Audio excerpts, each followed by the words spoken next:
left. I tell him I ain't never left. Tell him I ain't never. What up, what up? It's your boy Radio Rashid, and you are tuned back into the Chronic on WHBC, your number one college radio station. And I'm here with J-Artz, straight out of New York, representing Maryland too. We're gonna get back into this interview. Now, we were talking about the Yin Effect, your first mixtape. Oh yeah, the Yin Factor. The Yin Factor. I'm sorry, the Yin Factor. And the Yang Effect is your latest mixtape, right? Yeah.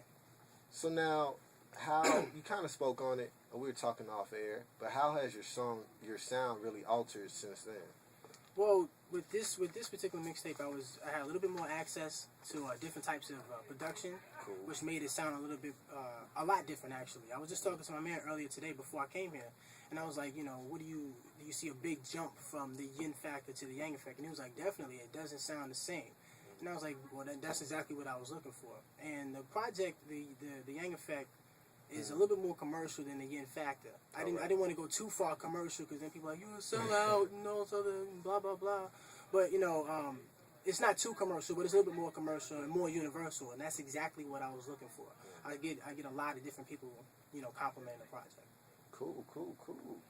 Now, I listened to it and I really like the sound. Now, who would you say your target audience really is? Well, when I was making the Yang Effect, I really didn't think about a target audience. Okay, you know, that's good. And I know it's kind of like a unconventional way of doing things, but I really wasn't looking for, okay, I'm going to go for these people. Yeah. I'm going to go for these people. Nothing like that.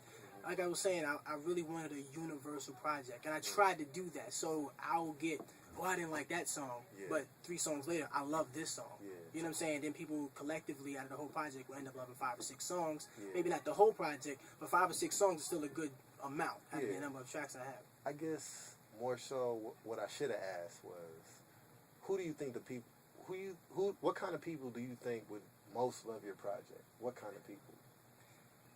Somebody that loves it all the way through. You said people would like most of the tracks or some of the tracks, but what tracks do you think everybody will really feel? Like which tracks in particular?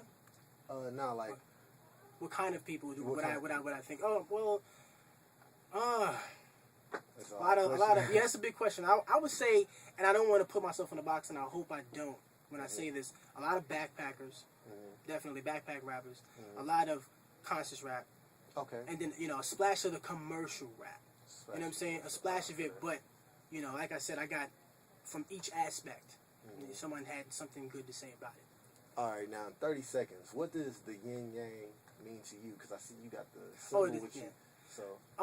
I've always been fascinated with like Asian culture. Okay. You know what I'm saying? And this is a big symbol in Asian culture, and it represents a balance. It represents a light and a dark. It represents 2 different sides of like a story or a person.